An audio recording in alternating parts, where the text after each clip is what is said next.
ನಮಸ್ಕಾರ. ನಾನು doctor MP ವರ್ಷ ಅಂತ ರೋಟರಿ ಕ್ಲಬ್ ಆಫ್ ಸೇವಾ ಮೈಸೂರಿನ ಅಧ್ಯಕ್ಷ ಆಗಿ ಕಾರ್ಯನಿರ್ವಹಿಸ್ತಾ ಇದ್ದೀನಿ. ಸರ್, 2025-26ರಲ್ಲಿ ಸ್ಥಾಪನೆ ಮಾಡಿದ್ರಿ. ಈಗ ಮತ್ತೆ 2ನೇ ಬಾರಿಗೆ ಅಧ್ಯಕ್ಷ ಆಗಿದ್ದೀರಾ. ಅದ್ರ ಬಗ್ಗೆ ಏನ್ ಹೇಳ್ತೀರಾ ಸರ್? ರೋಟರಿ ಕ್ಲಬ್ ಆಫ್ ಸೇವಾ ಮೈಸೂರು ನಮ್ಮ ರೋಟರಿ ಜಿಲ್ಲೆ 3181 ಏನಿದೆಯೋ ಇದರಲ್ಲಿ ಒಂದು ವಿಶೇಷವಾಗಿರುವಂಥ ಕ್ಲಬ್ ಅಂತ ಹೇಳಿ ಪರಿಗಣಿಸ್ತಾರೆ. ಯಾಕೆ ಅಂತ ಹೇಳಿದ್ರೆ ಇದರಲ್ಲಿ ನಮ್ಮ ರೋಟರಿ ಸೇವಾದಲ್ಲಿರುವಂಥ ಬಹುತೇಕ ಸದಸ್ಯರು NGO ಬ್ಯಾಕ್ಗ್ರೌಂಡ್ ಇಂದ, ಸ್ವಯಂ ಸೇವಾ ಸಂಸ್ಥೆಗಳ ಬ್ಯಾಕ್ಗ್ರೌಂಡ್ ಇಂದ ಬಂದಿರುವಂಥವ್ರು. ಅದರಲ್ಲೂ ಎಲ್ಲ ಸದಸ್ಯರಿಗೆ ಅವರದೇ ಆದಂಥ ಒಂದು NGOs ಗಳನ್ನ ನಡೆಸ್ತಾ ಇದ್ದಾರೆ. ಸೊ ಹಾಗಾಗಿ ನಾವು ಇದನ್ನ ಹುಟ್ಟಾಕಿದ್ದೇನೆ ಒಂದು ವಿಶಿಷ್ಟ ಕಾರಣ ಇಟ್ಕೊಂಡು. ರೋಟರಿ ಈಗಾಗಲೇ ಒಂದು ಬಹಳ ದೊಡ್ಡ ಸೇವಾ ಕ್ಷೇತ್ರದಲ್ಲಿ ಬಹಳ ದೊಡ್ಡ ಹೆಸರು ಮಾಡಿದೆ. ಸೊ ಕಾರ್ಪೊರೇಟ್ ಸ್ಟೈಲ್ ಅಲ್ಲಿ ಸರ್ವಿಸ್ ಅನ್ನ ಕೊಡ್ತಾ ಇದ್ದಾರೆ, ಪ್ರೊಫೆಷನಲಿಸಮ್ ಇದೆ, ಸೊ ಇವೆಲ್ಲ ಇದೆ. ಹಾಗಾಗಿ ಅದಕ್ಕೆ ಸರ್ವಿಸ್ ಬ್ಯಾಕ್ ಗ್ರೌಂಡ್ ಇರುವಂತ ಎಕ್ಸ್ಪೀರಿಯನ್ಸ್ ಏನಿದೆಯೋ ಅದು ಅದಕ್ಕೆ ಸೇರಿದ್ರೆ ಸೊ ಮತ್ತಷ್ಟು ಪರಿಣಾಮಕಾರಿಯಾಗಿ ಸೇವೆಯನ್ನು ಸಲ್ಲಿಸಬಹುದು. ಜೊತೆಯಲ್ಲಿ ಅನ್ರೀಚಬಲ್ ಅಂತ ಏನು last person of the society ಅಂತ ನಾವೇನ್ ಹೇಳ್ತೀವೋ, ಕಟ್ಟ ಕಡೆಯ ವ್ಯಕ್ತಿ, ಅವನಿಗೆ ಸೇವೆಯನ್ನ ತಲುಪಿಸ್ಬೇಕು ಅನ್ನೋ ಉದ್ದೇಶದಿಂದ ಸೊ ನಾವೆಲ್ಲ NGOs ಗಳೆಲ್ಲ ಸೇರಿ ನಾವೇ ಯಾಕೆ ಒಂದು ಹೊಸ ರೋಟರಿಯನ್ನು ಮಾಡಬಾರ್ದು ಅಂತ ಹೇಳಿ ಸುಮಾರು 3 ವರ್ಷಗಳ ಪರಿಶ್ರಮದ ನಂತರ, ಯಾಕೆಂದ್ರೆ ನಿಮ್ಗೆ ಗೊತ್ತಿದೆ NGOs ಗಳೆಲ್ಲ ಅವರೇ ನಾವೇ ಆಲ್ರೆಡಿ ಆ ಕೆಲಸ ಮಾಡ್ತಾ ಇದೀವಿ, ನಾವ್ ಯಾಕೆ ಮತ್ತೊಂದು ಕ್ಲಬ್ ಸೇರಿಸಬೇಕು, ಅದಕ್ಕೆ ಮತ್ತೆ ಹಣ ಯಾಕೆ ಕೊಡ್ಬೇಕು ಮೆಂಬರ್ಶಿಪ್ಗೆ ಅಂತ ಕೇಳುವಂತ ಪರಿಸ್ಥಿತಿ ಇರುತ್ತೆ. ಅವ್ರಿಗೆಲ್ಲ ಮನದಟ್ಟು ಮಾಡಿಸಿ ಇಲ್ಲಿ ರೋಟರಿ ಮುಖಾಂತರ ಹೋದ್ರೆ ಯಾವ ರೀತಿ ಮೈಲೇಜ್ ಸಿಗುತ್ತೆ, ಸೊ ಯಾವ ರೀತಿ ನೆಟ್ವರ್ಕ್ ಡೆವಲಪ್ ಆಗುತ್ತೆ, ವಿಸ್ತಾರ ಆಗುತ್ತೆ ಅನ್ನೋದನ್ನೆಲ್ಲ ಅರ್ಥ ಮಾಡಿಸಿ ನಾವು ಕಟ್ಟಲಿಕ್ಕೆ 3 ವರ್ಷಗಳನ್ನ ತಗೊಂಡ್ವಿ. ಸೊ ನಮ್ದು ಕಳೆದ ಸೆಪ್ಟೆಂಬರ್ ನಲ್ಲಿ ಆಕ್ಚುಲಿ ರೋಟರಿ ಇಯರ್ಸ್ ಏನಿದೆಯೋ ಅದು July 1st ಇಂದ June 30th ತನಕ ಇರುತ್ತೆ. ಆದ್ರೆ ನಮ್ದು ಸೆಪ್ಟೆಂಬರ್ ನಲ್ಲಿ ಪ್ರಾರಂಭ ಆಯಿತು. ಹಾಗಾಗಿ ನಮ್ಗೆ 2 ತಿಂಗಳ ಅವಕಾಶ ಕಡಿಮೆ ಆಯಿತು. ಸೊ ಹಾಗಾಗಿ ನಮಗೆ ಹೊಸ ಇದ್ರಿಂದ ಮತ್ತೆ ಸಂಘಟನೆ ಮಾಡುವಂಥದ್ದು ಪ್ರಾರಂಭ ಮಾಡೋದಕ್ಕಿಂತ ಅದನ್ನ ಸಸ್ಟೈನ್ ಮಾಡೋದು, ಉಳ್ಕೊಳ್ಳೋ ಹಾಗೆ ಮಾಡೋದು ಬಹಳ ಮುಖ್ಯ ಆಗಿರುತ್ತೆ. ಎಲ್ಲ ಸದಸ್ಯರನ್ನ ವಿಶ್ವಾಸಕ್ಕೆ ತಗೊಂಡು ಅವರು ಮುಂದಿನ ದಿನಗಳಲ್ಲೂ ಮುಂದುವರಿಬೇಕು, ಮತ್ತೆ ಮುಂದೆ ಬರುವಂತ ಅಧ್ಯಕ್ಷರು ಕಾರ್ಯದರ್ಶಿಗಳಿಗೆ ಅವರು ಸಹಕಾರ ಕೊಡಬೇಕು ಅನ್ನೋದ್ರಿಂದ ಮತ್ತಷ್ಟು ಅವರೊಳಗಡೆ ಒಗ್ಗಟ್ಟನ್ನ ಮೂಡಿಸೋದ್ರ ಮುಖಾಂತರ ಒಂದು ಸರಿದಾರಿಗೆ ತರೋದಕ್ಕೋಸ್ಕರ 2ನೇ ಅವಧಿಗೆ ಅಂದ್ರೆ 2026-27 ರೋಟರಿಯಲ್ಲಿ ತಾವು ಹೇಳಿದಾಗೆ ಒಬ್ಬರಿಗೆ ಒಂದೇ ವರ್ಷ ಅವಕಾಶ ಇರುವಂತದ್ದು. ಸೊ ಆದ್ರೆ ನಮ್ಮಿಬ್ಬರಿಗೂ ಕಾರ್ಯದರ್ಶಿಯವರು ಇದಾರಂತ ನಮ್ ಗೌರಿಶಂಕರ್ ಸ್ವಾಮಿ ಮತ್ತೆ ನಾವು ಇಬ್ರು ಮತ್ತೆ ಪುನರಾಯ್ಕೆ ಆಗಿದ್ದೀವಿ. ಸೊ ಈ ವರ್ಷದಲ್ಲಿ ಇನ್ನೊಂದಷ್ಟು ಹೆಚ್ಚಿನ ಕೆಲಸಗಳನ್ನು ಮಾಡಬೇಕು ಅನ್ನುವಂತ ಮಹತ್ವದ ಗುರಿಯನ್ನ ಇಟ್ಕೊಂಡು ನಾವು ನಮ್ಮನ್ನ ಆಯ್ಕೆ ಮಾಡಿದ್ವಿ. ಇದನ್ನು ಹೊರತುಪಡಿಸಂಗ್ ಸರ್, 2025-20 1 ವರ್ಷದಲ್ಲಿ ಏನೇನು ಅಭಿವೃದ್ಧಿ ಕಾರ್ಯಗಳು ತಮ್ಮ ಇದರಲ್ಲಿ ಆಗಿದೆ ಸರ್? ಖಂಡಿತ. ಸೊ ನಿಮ್ಗೆ ಈಗಾಗಲೇ ಹೇಳಿದಾಗೆ ರೋಟರಿ ಸೇವಾ ಅನ್ನೋದು ವಿಭಿನ್ನವಾಗಿ ಗುರುತಿಸ್ಕೊಂಡಿದೆ. ಈಗಾಗಲೇ ನಮ್ಗೆ ಪದವಿ ಪ್ರದಾನ ಮಾಡ್ಲಿಕ್ಕೆ ಅಂತ ಬಂದಂತ ನಮ್ಮ BDG ಅವರು ಸಹ ಬಹಳ ಚೆನ್ನಾಗಿ ಹೇಳಿದ್ರು, 10 ತಿಂಗಳಲ್ಲಿ 10 ವರ್ಷದಲ್ಲಿ ಮಾಡುವಂತ ಕೆಲಸನ ನೀವು ಮಾಡಿದ್ದೀರಿ ಅಂತ. ನಮ್ಗೆ ಹೆಮ್ಮೆ ಇದೆ. ರೋಟರಿ ಸೇವೆ ಇವತ್ತು ಇಡೀ 3181 ನಲ್ಲಿ ಗುರುತಿಸ್ಕೊಂಡಿದೆ. ಯಾಕೆ ಅಂತ ಹೇಳಿದ್ರೆ ತಾನು ಮಾಡಿರುವಂತ ಡಿಫ್ರೆಂಟ್ ಆಗಿರುವಂತ ಕಾರ್ಯಕ್ರಮಗಳು ಮತ್ತೆ ಪರಿಣಾಮಕಾರಿ ಕಾರ್ಯಕ್ರಮಗಳು. ಅದರಲ್ಲಿ ಬಹಳ ಮುಖ್ಯವಾಗಿರುವಂತದ್ದು ಕೆರೆಯನ್ನ ಹೂಳೆತ್ತೋದ್ರ ಮುಖಾಂತರ ಸಾವಿರಾರು ರೈತರಿಗೆ ನೆರವಾಗಿದ್ದೀವಿ. ಸೊ ಗ್ರೌಂಡ್ ವಾಟರ್ ರೀಚಾರ್ಜ್ ಆಗೋಗೆ ಮಾಡಿದ್ದೀವಿ. ಆ ಕೆರೆಯಲ್ಲಿದ್ದಂತ ಸುಮಾರು 2,000ಕ್ಕಿಂತ ಹೆಚ್ಚು ಟನ್ಗಳ ತ್ಯಾಜ್ಯವನ್ನ ತೆಗೆದಿದ್ದೀವಿ. ಸೊ ಇದೆಲ್ಲ ಬಹಳ ದೊಡ್ಡದಂತ ಕೆಲಸ. ಇವತ್ತು ಆ ಕೆರೆ ಬಹಳ ಸುಂದರವಾಗಿ ಕಾಣ್ತಾ ಇದೆ. ಸೊ ಬ್ಯೂಟಿಫುಲ್ ಆಗಿ ಒಂದು ಐಲ್ಯಾಂಡ್ ನ ಕಾಣ್ತಾ ಇದೆ. ಇದು ಒಂದು. 2ನೇದು ಸುಮಾರು 10 ಶಾಲೆಗಳನ್ನ, ಸರ್ಕಾರಿ ಶಾಲೆಗಳನ್ನ ಆಯ್ಕೆ ಮಾಡಿ ಅವುಗಳಿಗೆ rain water harvesting system structure ಅನ್ನ ನಿರ್ಮಾಣ ಮಾಡಿಕೊಟ್ಟಿದೀವಿ. ಇವತ್ತು 10 ಶಾಲೆಗಳಿಗೆ ವರ್ಷ ಪೂರ್ತಿ ನೀರು ಸಿಗೋ ಹಾಗೆ, ಆ ಬೇಸಿಗೆ ಕಾಲದಲ್ಲೂ ನೀರಿನ ಸಮಸ್ಯೆ ಆಗಬಾರ್ದು ಅನ್ನೋ ರೀತಿ ಅವರಿಗೆ ನೀರಿನ ವ್ಯವಸ್ಥೆ ಮಾಡ್ಕೊಡೋದಕ್ಕೆ ರೈನ್ ವಾಟರ್ ಹಾರ್ವೆಸ್ಟಿಂಗ್ ಸಿಸ್ಟಮ್ ಹಾಕಿದೀವಿ. ಇದು 2ನೇದು. 3ನೇದು ಸರ್ಕಾರಿ ಶಾಲೆಗಳಲ್ಲಿ ಕಲಿಯುವಂತಹ ಮಕ್ಕಳಿಗೆ ಇಸ್ರೋ, ಭಾರತ ಅಷ್ಟೇ ಅಲ್ಲ ಜಗತ್ತಲ್ಲೇ ಅತ್ಯಂತ ಪ್ರಸಿದ್ಧವಾಗಿರುವಂತಹ ವಿಜ್ಞಾನಿಗಳ ಒಂದು ಸಂಸ್ಥೆ ಅದು ಇಸ್ರೋ. ಸೊ ಆ ಇಸ್ರೋದಲ್ಲಿ ಭೇಟಿ ನೀಡಿ ಭಾರತದ ಪ್ರಖ್ಯಾತ ವಿಜ್ಞಾನಿಗಳ ಜೊತೆ ಮಾತನಾಡುವಂತ ಒಂದು ಅವಕಾಶವನ್ನ ಕಲ್ಪಿಸ್ಕೊಟ್ಟಿದೀವಿ. ಅವ್ರಿಗೆಲ್ಲ ನಾವು ಸ್ಪಾನ್ಸರ್ ಮಾಡಿ ಸುಮಾರು ಒಂದು 12 ಜನ ಮಕ್ಕಳನ್ನ ನಾವು ಇಸ್ರೋಗೆ ಕಳಿಸ್ಕೊಟ್ಟಿದ್ವಿ. ಅದು ಬಹಳ ಮುಖ್ಯವಾಗಿರುವಂತ ಕೆಲಸ ಮಾಡಿದ್ದೀವಿ. ಸೊ ಹೀಗೆ 10 ಹಲವು ಕಾರ್ಯಕ್ರಮಗಳನ್ನ ನಾವು ಮಾಡ್ತಾ ಇದ್ದೀವಿ. ಅದರಲ್ಲೂ ಬಹಳ ಮುಖ್ಯವಾಗಿ ಇಡೀ 3181 ಇತಿಹಾಸದಲ್ಲಿ ಆ, ಬಹಳ ಇತ್ತೀಚಿನ ದಿನಗಳಲ್ಲಿ ಬಹಳ ಮುಖ್ಯವಾಗಿ ಆ, ಅಂತಾರಾಷ್ಟ್ರೀಯ ರೋಟರಿ ಸಂಸ್ಥೆ ಏರ್ಪಡಿಸುವಂತಹ ಗ್ಲೋಬಲ್ ಕಾನ್ಫರೆನ್ಸ್ ಅಲ್ಲಿ ದಕ್ಷಿಣ ಏಷ್ಯಾವನ್ನ ರೋಟರಿ 3181 ಮುಖಾಂತರ, ರೋಟರಿ ಸೇವಾ ಮುಖಾಂತರ ನಾನು ಪ್ರತಿನಿಧಿಸಿದೆ ಅಮೆರಿಕದಲ್ಲಿ ನಡೆದಂತ ಜಾಗತಿಕ ಸಮ್ಮೇಳನ. ಸೊ ಅದಕ್ಕಲ್ಲಿ ಆ, ನಾನು ದಕ್ಷಿಣ ಏಷ್ಯಾವನ್ನ ಪ್ರತಿನಿಧಿಸಿದೆ ಅನ್ನೋದು ಬಹಳ ಹೆಮ್ಮೆ ತರುವಂತ ವಿಷಯ ಆಗಿದೆ. ಹೀಗೆ ಸಾಕಷ್ಟು ಅಭಿವೃದ್ಧಿ ಕೆಲಸಗಳನ್ನ ನಾವು ಮಾಡ್ತಾ ಇದ್ದೀವಿ. ಈ ಗಡಿ ಭಾಗ ಆಗಿರ್ಬೋದು, ಈಗ ಚಾಮರಾಜನಗರ ಈ ಕಡೆ ಮಡಿಕೇರಿಗೆ ಹೋಗ್ಬೇಕು, ಅಲ್ಲಿ ಮೂಲಭೂತ ಸೌಕರ್ಯ ಇರಲ್ಲ, ಮಕ್ಕಳಿಗೆ ಎಜುಕೇಶನ್ ಸಿಗಲ್ಲ, ಸರ್ಕಾರಿ ಮಕ್ಕಳಿಗೆ ಅದ್ರ ಬಗ್ಗೆ ಏನಾದ್ರು ಕಾನ್ಸ್ಟ್ರಕ್ಷನ್ ಮಾಡ್ತಾ ಇದೀರಾ ಸರ್? ಖಂಡಿತ ಇದೆ. ಆದ್ರೆ ಕಳೆದ 9 ತಿಂಗಳಲ್ಲಿ ಅದ್ರ ಬಗ್ಗೆ ಹೆಚ್ಚು ಮಾಡ್ಲಿಕ್ಕಾಗಿಲ್ಲ. ಬಟ್ ಈ ವರ್ಷದಲ್ಲಿ ನಾವು ಆ ಟಾರ್ಗೆಟ್ ಇಟ್ಕೊಂಡಿದೀವಿ.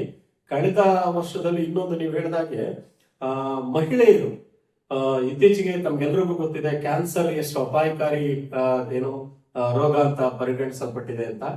ಆ ಕ್ಯಾನ್ಸರ್ ಡಿಟೆಕ್ಷನ್ ಮತ್ತೆ ಅದಕ್ಕೆ ಏನು ಪ್ರಿಕಾಷನ್ ಸಂಬಂಧಪಟ್ಟಂಗೆ ಹಲವಾರು ಸರಣಿಗಳ ಶಿಬಿರಗಳನ್ನು ಮಾಡಿದ್ದೀವಿ. ಸುಮಾರು ಒಂದು 14 ಕಾರ್ಯಕ್ರಮಗಳನ್ನ ಮಾಡಿ 1800ಕ್ಕೂ ಹೆಚ್ಚಿನ ಮಹಿಳೆಯರು ಅದರ ಪ್ರಯೋಜನ ಪಡಿಸ್ಕೊಂಡಿದ್ದಾರೆ. ಇದು ಒಂದು. ಮತ್ತೆ ಇನ್ನೊಂದು ಬಹಳ ಮುಖ್ಯವಾಗಿರೋದು ಮಹಿಳೆಯರ ಮೇಲೆ ಇತ್ತೀಚೆಗೆ ಆಗ್ತಿರುವಂತಹ ಅತ್ಯಾಚಾರ, ಬಲಾತ್ಕಾರಗಳು ಇವೆಲ್ಲ ನೀವು ನೋಡಿರ್ಬೋದು. ಅಂತ ಸಂದರ್ಭದಲ್ಲಿ ಕಠಿಣ ಪರಿಸ್ಥಿತಿಗಳಲ್ಲಿ ತಮ್ಮನ್ನು ತಾವು ರಕ್ಷಣೆ ಮಾಡ್ಕೊಳ್ಳೋದಕ್ಕೋಸ್ಕರ ಸೆಲ್ಫ್ ಡಿಫೆನ್ಸ್ ಅಂತ ಹೇಳ್ತೀವಿ, ಸ್ವಯಂ ರಕ್ಷಣೆ ಮಾಡ್ಕೊಳ್ಳುವಂತ ತರಬೇತಿಯನ್ನ ಸುಮಾರು ಒಂದು 20 ಸ್ಕೂಲ್ಗಳಲ್ಲಿ ನಾವು ಕೊಟ್ಟಿದ್ದೀವಿ ಹೆಣ್ಮಕ್ಳಿಗೆ.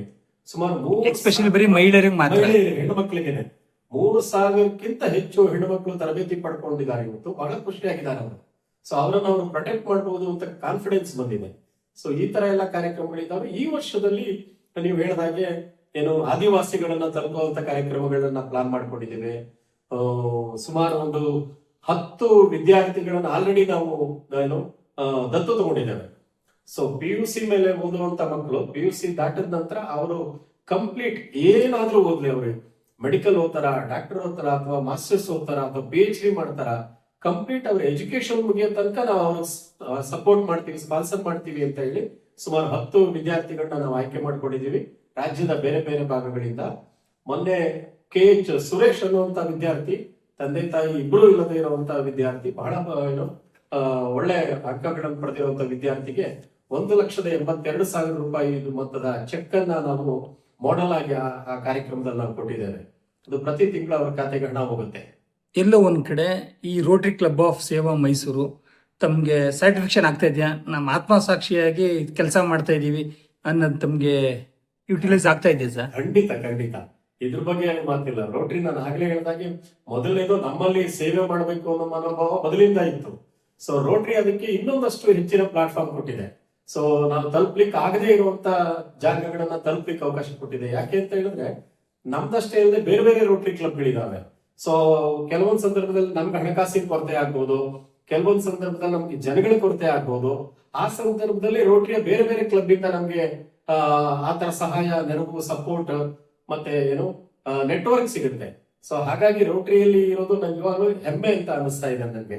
ಒಂದ್ ಕಡೆ ತಾವು ಉದ್ಯಮಿ ಆಗಿದ್ದೀರಾ, ಒಂದ್ ಕಡೆ ರೋಟರಿ ಕ್ಲಬ್, ಒಂದ್ ಕಡೆ ಫ್ಯಾಮಿಲಿ, ಮೂರನ್ನ ಹೇಗ್ ನಿಭಾಯಿಸ್ತೀರಾ ಸರ್? ಪ್ರತಿಯೊಬ್ಬ ಮನುಷ್ಯನಿಗೂ ಇರೋದು 24 ಗಂಟೆ. ಅದೆಲ್ಲರಿಗೂ ಗೊತ್ತಿದೆ. ಅದು ಪ್ರಧಾನಮಂತ್ರಿನೇ ಇರ್ಬೋದು, ಅಥವಾ ಡಿ ಗ್ರೂಪ್ ನೌಕರ ಇರ್ಬೋದು, ಯಾರೇ ಇರ್ಬೋದು. ಆದ್ರೆ ಆ 24 ಗಂಟೆನ ಹೇಗೆ ನಾವು ಬಳಸ್ಕೊಳ್ತೀವಿ ಅನ್ನೋದು ಬಹಳ ಮುಖ್ಯ ಆಗುತ್ತೆ. ಸೊ ಮನಸ್ಸಿದ್ರೆ ಮಾರ್ಗ ಅಂತ ಹೇಳ್ತೀವಲ್ಲ, ನಮ್ಮಲ್ಲಿ ಬೇಕಾದಷ್ಟು ಸಮಯ ನಾವು ಹಾಳು ಮಾಡ್ತೀವಿ, ಬೇರೆ ಬೇರೆ ಅನಾವಶ್ಯಕವಾಗಿ ನಾವು ಫೋನ್ ಮಾಡ್ತೀವಿ. ಅಂತ ಸಮಯವನ್ನ ಕೂಡಿಟ್ಕೊಂಡು ಸರಿಯಾದ ರೀತಿಯಲ್ಲಿ ಬಳಕೆ ಮಾಡ್ಕೊಂಡ್ರೆ ಎಲ್ಲರೂ ತಲುಪಬಹುದು. ಈಗಾಗಲೇ ಹೇಳಿದಾಗೆ ನಾನು ಬರೀ ರೋಟರಿ ಅಷ್ಟೇ ಅಲ್ಲ, ಹಲವಾರು ಅಂತಾರಾಷ್ಟ್ರೀಯ ಮಟ್ಟದ ಸಂಸ್ಥೆಗಳಲ್ಲಿ ನಾನು ಭಾಗಿಯಾಗಿದ್ದೀನಿ. ಸೊ ಯುನೈಟೆಡ್ ರಿಲಿಜಿಯನ್ಸ್ ಇನಿಷಿಯೇಟಿವ್ ಅಂತ ಹೇಳಿ ಏನು ಸ್ಯಾನ್ ಫ್ರಾನ್ಸಿಸ್ಕೋದಲ್ಲಿರುವಂತಹ ಒಂದು ಸಂಸ್ಥೆ, ಅದಕ್ಕೆ ಇತ್ತೀಚೆಗೆ ಕಳೆದ ತಿಂಗಳು ನಡೆದ ಚುನಾವಣೆಯಲ್ಲಿ ನಾನು ಏಷ್ಯಾದ ಪ್ರತಿನಿಧಿಯಾಗಿ ಗ್ಲೋಬಲ್ ಟ್ರಸ್ಟಿಯಾಗಿ ಆಯ್ಕೆಯಾಗಿದ್ದೀನಿ. OSCA ಅಂತ ಜಪಾನ್ ಬೇಸ್ಡ್ ಆರ್ಗನೈಸೇಷನ್ ಇದೆ, ಅಲ್ಲಿ ಕೆಲಸ ಮಾಡ್ತಾ ಇದ್ದೀವಿ. ಹೀಗೆ ಬೇಕಾದಷ್ಟು ಸಂಘ ಸಂಸ್ಥೆಗಳಲ್ಲಿ ಕೆಲಸ ಮಾಡ್ತಿದೀವಿ. ಆಗಿತ್ತು ನಮ್ಗೆ ಅದು ಮಾಡ್ಲಿಕ್ಕೆ. ಇದ್ರ ಜೊತೆಗೆ ಕೊನೆಯದಾಗಿ ಫ್ಯಾಮಿಲಿಯವರು ತಮ್ಗೆ ಹೇಗೆ ಸಪೋರ್ಟ್ ಮಾಡ್ತಾ ಇದಾರೆ ಸರ್? ಫ್ಯಾಮಿಲಿ ಸಪೋರ್ಟ್ ಇರೋದ್ರಿಂದಲೇ ಬಹುಶಃ ಇಷ್ಟೆಲ್ಲ ಮಾಡ್ಲಿಕ್ಕೆ ಆಗಿದ್ದು ಅಂತ ಅನ್ಕೊಂಡಿದ್ದೀನಿ ನಾನು. ಯಾಕೆಂದ್ರೆ ಈಗ ನನಗೆ ಹೆಂಡತಿ ಇಲ್ಲ, ನನ್ನ ಪತ್ನಿ ನಿಧನ ಆಗಿದ್ದಾಳೆ. ಸೊ ಅವಳಿದ್ದಾಗ ಕಂಪ್ಲೀಟ್ ಎಲ್ಲೂ ಏನೂ ಮಾತಾಡದೆ ನನಗೆ ಕಂಪ್ಲೀಟ್ ನನ್ನನ್ನಂತೂ ಸೋಷಿಯಲ್ ಸರ್ವಿಸ್ಗೆ ತೊಡಗಿಸ್ಕೊಳ್ಳೋದಕ್ಕೆ ಅವಕಾಶ ಮಾಡಿಕೊಟ್ಟಿದ್ಲು. ಸೊ ಅವಳ ಅನುಪಸ್ಥಿತಿನಲ್ಲಿ ಈಗ ಮಗಳಿದ್ದಾಳೆ. ಸೊ ಮಗಳು ಆಸ್ ಎ ಏನು ಪ್ರೊಫೆಷನಲ್ ಆಗಿ ಅವಳು ಟೆಕ್ನಿಕಲ್ ಫೀಲ್ಡ್ ಅಲ್ಲಿ ಸಾಫ್ಟ್ವೇರ್ ಇಂಜಿನಿಯರ್ ಆಗಿದ್ರು ಸಹ ಅವಳಿಗೆ ಸೋಷಿಯಲ್ ಕನ್ಸರ್ನ್ ಇರೋದ್ರಿಂದ ನನಗೆ ನಮ್ಮ ಆಕ್ಟಿವಿಟೀಸ್ಗೆ ಸಾಕಷ್ಟು ಸಪೋರ್ಟ್ ಮಾಡ್ತಾ ಇದ್ದಾಳೆ. ಸಮಾಜ ಸಪೋರ್ಟ್ ಮಾಡ್ತಾ ಇದೆ, ಫ್ರೆಂಡ್ಸ್ ಸ್ನೇಹಿತರು ಸಪೋರ್ಟ್ ಮಾಡ್ತಾ ಇದ್ದಾರೆ. ಏನು ಸಮಸ್ಯೆ ಇಲ್ಲ.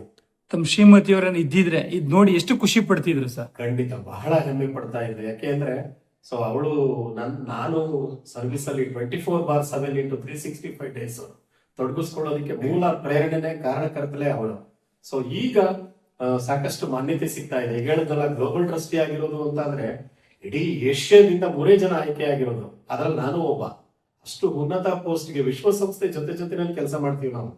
ಸೊ ಅಂತ ಉನ್ನತ ಪೋಸ್ಟ್ಗೆ ಹೋದಾಗ ರೋಟರಿನಲ್ಲಿ ಏನು ಇಂಟರ್ನ್ಯಾಷನಲ್ ಕಾನ್ಫರೆನ್ಸ್ ಅಲ್ಲಿ US ನಲ್ಲಿ ರೆಪ್ರೆಸೆಂಟ್ ಮಾಡಿದಾಗ ಸೊ ಅದೆಲ್ಲ ನೋಡಿದ್ರೆ ಖಂಡಿತ ಅವಳು ಬಹಳನೇ ಸಂಭ್ರಮ ಪಡ್ತಾ ಇದ್ಲು ಅಂತ ಅನ್ಕೊಂಡಿದ್ದೀನಿ. ಸ್ನೇಹಿತರಿಗೆ ಏನ್ ಹೇಳಕ್ ಇಷ್ಟಪಡ್ತೀರಾ ಸರ್? ಎಲ್ಲರಿಗೂ ನಾನು ಆಗ್ಲೇ ಹೇಳಿದಾಗೆ ಎಲ್ಲರಿಗೂ ಅವಕಾಶ ಇದೆ. ಎಷ್ಟು ವರ್ಷ ನಾವು ಬದುಕ್ತೀವಿ ಅನ್ನೋದು ಗೊತ್ತಿಲ್ಲ. ನಾವು ಇರೋ ತನಕ ನಮ್ಮ ಜೀವನವನ್ನ ಸಾರ್ಥಕ ರೀತಿಯಲ್ಲಿ, ಅದರಲ್ಲೂ ಒಂದಷ್ಟು ಜನರಿಗೆ ನಿಜವಾಗ್ಲೂ ಅಗತ್ಯ ಇರುವಂತವರಿಗೆ ಅನುಕೂಲ ಆಗುವ ರೀತಿಯಲ್ಲಿ ನಾವು ನಮ್ಮ ಜೀವನ ಕಳೆದ್ರೆ ಬಹುಶಃ ಅದಕ್ಕಿಂತ ದೊಡ್ಡ ಒಂದು ಏನು ಸಾರ್ಥಕತೆ ನಮ್ಮ ಜೀವನಕ್ಕೆ ಇಲ್ಲ. ಅದರಿಂದ ಎಲ್ಲಾ ಸ್ನೇಹಿತರು ಸಾಧ್ಯವಾದಷ್ಟು ಸೋಷಿಯಲ್ ಸರ್ವಿಸ್ ಅಲ್ಲಿ ಪರಿಚಯ ಸರ್. ನಾನು ಗೌರಿ ಶಂಕರ್ ಸ್ವಾಮಿ ಅಂತ. ನಾನು ಮಾಧ್ಯಮ ಕ್ಷೇತ್ರದಲ್ಲಿ ಕೆಲಸ ಮಾಡಿದ್ದೇನೆ.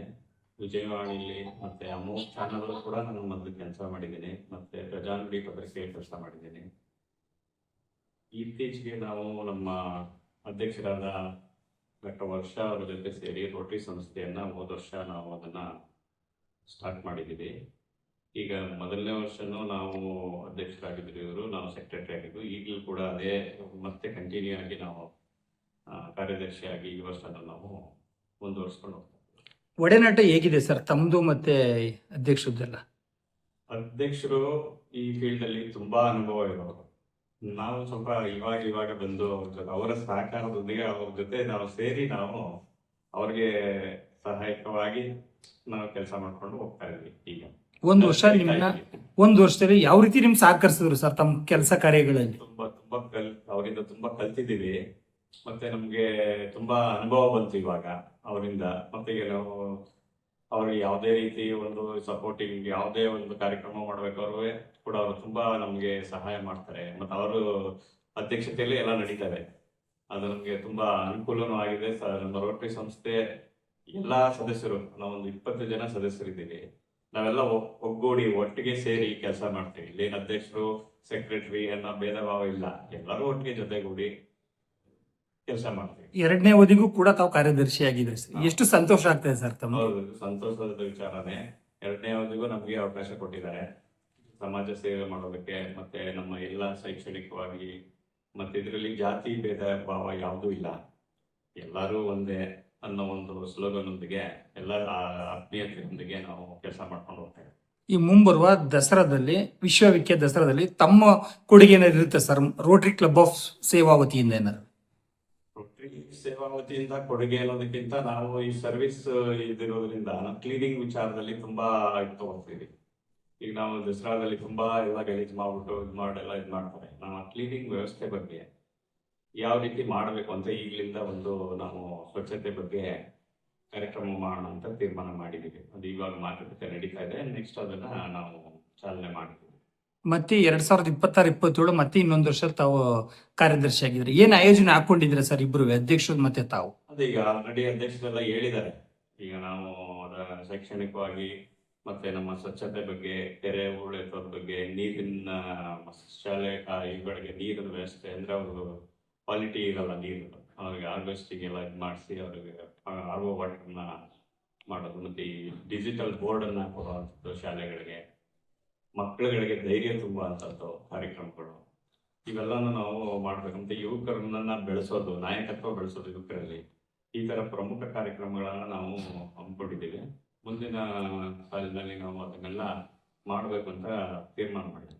ಗಡಿ ಭಾಗದ ಅಂತ ಮೂಲಭೂತ ಸೌಕರ್ಯ ವಂಚಿತದವ್ರಿಗೆ ಆರೋಗ್ಯ ಶಿಬಿರ ಆ ತರದಿಂದ ಆಯೋಜನೆ ಹಾಕೊಂಡಿದ್ದೀರಾ ಸರ್? ಆಲ್ರೆಡಿ ಹೋದ ವರ್ಷನೂ ಕೂಡ ಮಾಡಿದ್ವು. ನಿರಾಶ್ರಿತರ ಕೇಂದ್ರದಲ್ಲಿ ಆರೋಗ್ಯ ಶಿಬಿರ ಮಾಡಿದೀವಿ.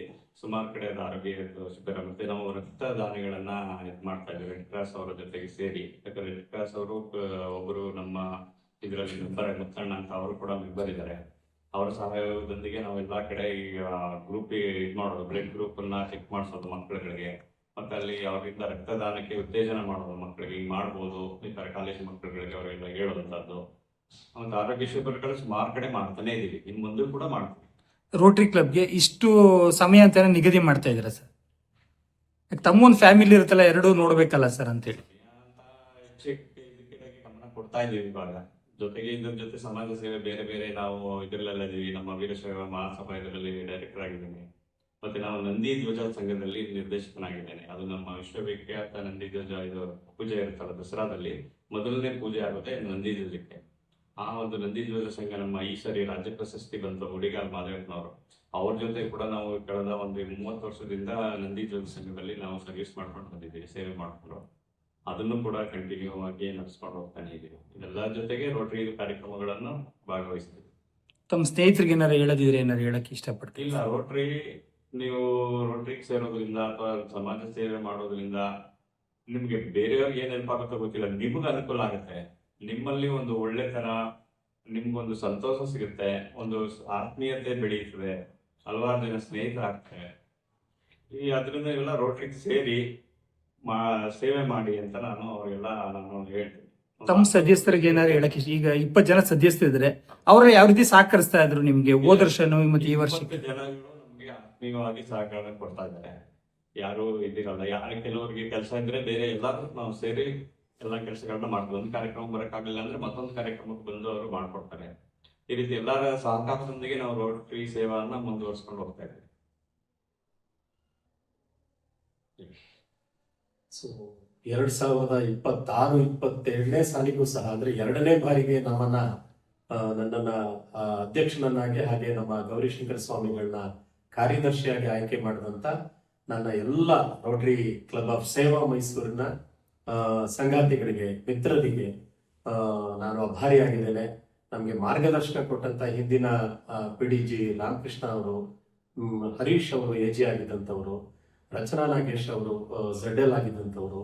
ಸೊ ಇವರೆಲ್ಲರಿಗೂ ನಾವು ತುಂಬ ಹೃದಯದ ಧನ್ಯವಾದಗಳನ್ನ ಅರ್ಪಿಸ್ತೇವೆ. ನಮಸ್ಕಾರ.